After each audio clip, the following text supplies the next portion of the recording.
We had a look at apparent time travelers over 2 years ago on this channel, and since then, I have been asked numerous times to revisit the topic. Up until now, however, I haven't had a reason to, but over the last few years, countless stories are starting to pop up of people who claim they are time travelers. Their stories are intriguing, bizarre, and at times hard to believe, but it's still worth taking a look at. So here are 5 people who claim to be time travelers.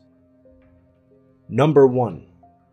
In the 1920s, a Swiss teacher named Paul Dienach went into a coma for a year. When he woke up, he began writing diary entries but didn't tell anybody what they were about. That is until he contacted one of his students so that they could translate it.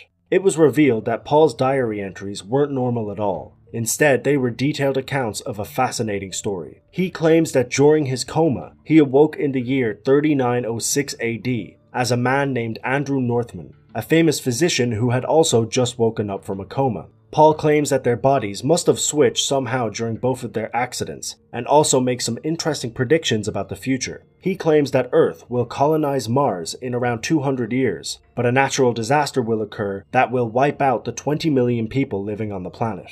He also states that a global war will occur 100 years later, and that it will be devastating to the planet, but will eventually end in a union. This global union will lead to a huge improvement on the planet, and the quality of people's lives will increase drastically. These journal entries were surprisingly detailed, and it felt like Paul genuinely believed what he was writing. But what's more surprising than that is that he never wanted anybody to read them. It was only after he gave them to his student that the journals were released, and Paul's story was discovered. If it wasn't for that, he more than likely would have kept it to himself. It's obviously hard to believe that this actually happened, and that Paul spent a period of time 2,000 years in the future, but it is actually believable that he thought this happened. Obviously, we don't know for sure, but if his predictions come true, that would be a good sign that he was telling the truth.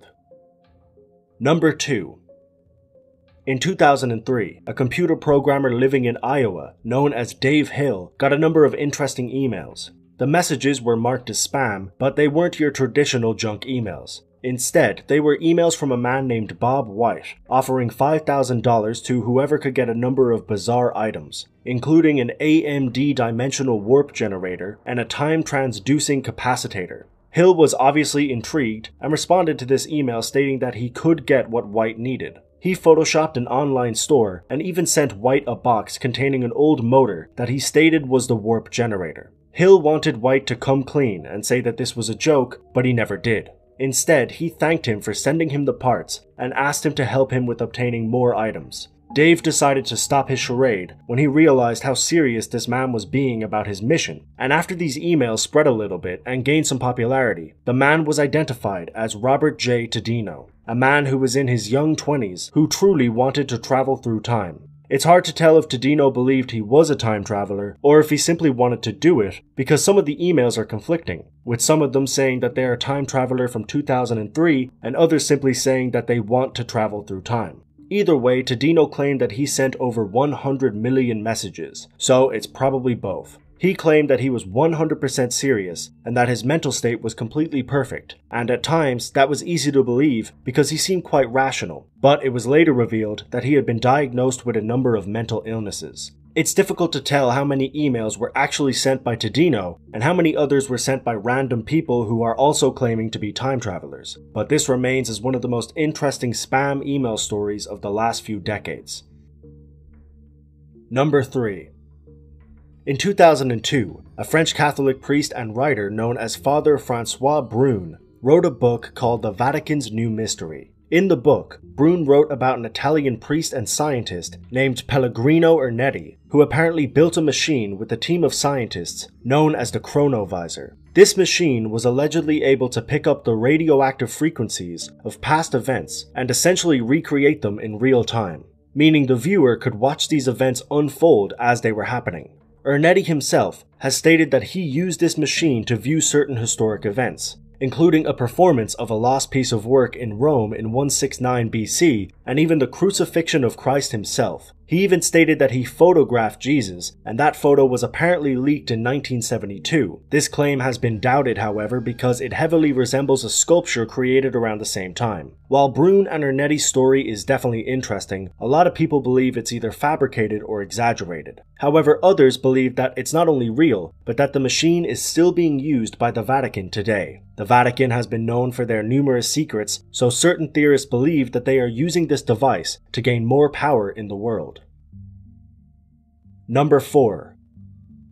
Apex TV is a YouTube channel that speaks to an array of different people who claim to be from the future. While they have had many different people on their channel, one of the most recurring guests is a man named Noah. Noah's first video was made in 2017, and he claims to be a time traveler from the year 2030 who is stuck in present time. He also makes several predictions, the biggest being that time travel will be released to the public in 2028. He also states that the technology has been discovered, but it's being kept a secret. Since this video has been released, Noah has made dozens of videos with Apex TV where he tries to prove that his story is true. In these videos, he does interviews, takes lie detector tests, and shows the audience things that are allegedly from the future, such as library pages, future maps of America, and nanotechnology. He also makes videos where he reveals the future of places like Canada, India, and the UK. Sometimes it is definitely hard to believe Noah's story, but if he is lying, he is going through a lot of effort to convince us otherwise. Videos about Noah are still being released today, so his story is ongoing, which means we should have more answers soon.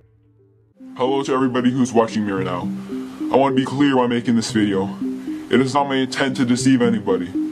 My sole objective is to prove to you that time travel exists in the next few years.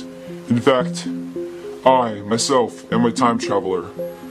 I have traveled back to November 13th, 2017 from early in the year 2021. First of all of time travel will become possible in the year 2003. It is, however, only used by top secret organizations. The ability to time travel is not planned to be released to the public until 2028. I would like to give you specific facts about the future that will prove to you time travel exists, including who the President of the United States is in 2021. In just 4 years, you will see that my predictions are true. Then you'll come back to this video and know that time travel really does exist. In 2028, the private organizations will admit to the world that time travel is real, and it will be open to the public. Now I will tell you the reality of our future. For one, electric cars and self-driving cars will be dramatically improved. A consumer electric car will be able to drive over 600 miles on a single charge in 2021. Many people are spending a lot of their time in virtual reality. I would highly recommend investing your time and money in sustainable energy, virtual reality, and artificial intelligence. AI will also be a huge and growing market in 2021. Number 5. In 2013, a YouTube channel known as The Time Authority uploaded an interview with somebody who claimed to be a time traveler from the 30th century. The questions were apparently vetted by the time traveler himself so that nothing would drastically change in present day. He claims that he traveled to 2013 in a vehicle, but that time travel is possible and available in many forms in the future. He also states that money will soon be non-existent, and that many different societies are soon going to collapse due to a number of impending catastrophes. The interviewer seems pretty unimpressed by the time traveler's answers, but he does answer each question quite rationally, which makes the video interesting to watch. There hasn't been much of an update on this interview as of yet, so it's hard to know what happened after this, but he did make some predictions that are supposed to happen soon, so I guess we'll soon find out whether he was telling the truth or not. Can you give me a sense of what's going to happen in our future? I mean, in your lifetime? In my lifetime. Money, as you know it, disappears relatively soon after this event. Okay. But the end of money is actually a good thing. Your children and great-grandchildren will certainly see catastrophe. So, these are terrible things that you're telling me. When societies collapse, it's not pretty. I was sort of under the impression that there was going to be a kind of a message of hope from the future. Well, I'm here to tell you that limited resources, food, energy, what you would call money, exchange rates, those things are no longer limited. Don't you think, though, that it would help, not just me, others, understand that this is real, what you're talking about, if we had some proof of time travel. That's not what I agreed to in this interview. I agreed to talk to you about my experiences, and the messages that I'm here to seed are getting out there. We know that what I'm doing, that the organization that I'm part of, the stuff we do works. And it's not for you to question our methods. And that is all for today's video. I hope you enjoyed. If you did, don't forget to hit that like button. If you want to see more videos similar to this, you can subscribe down below. And if you want to see a part 2 to this video, you can let me know down below in the comments and I might just make one. I will leave my Instagram and Twitter down below if you want to follow me over there, both of which are DeBurk321. But like I said, that's all for now. As always, until next time.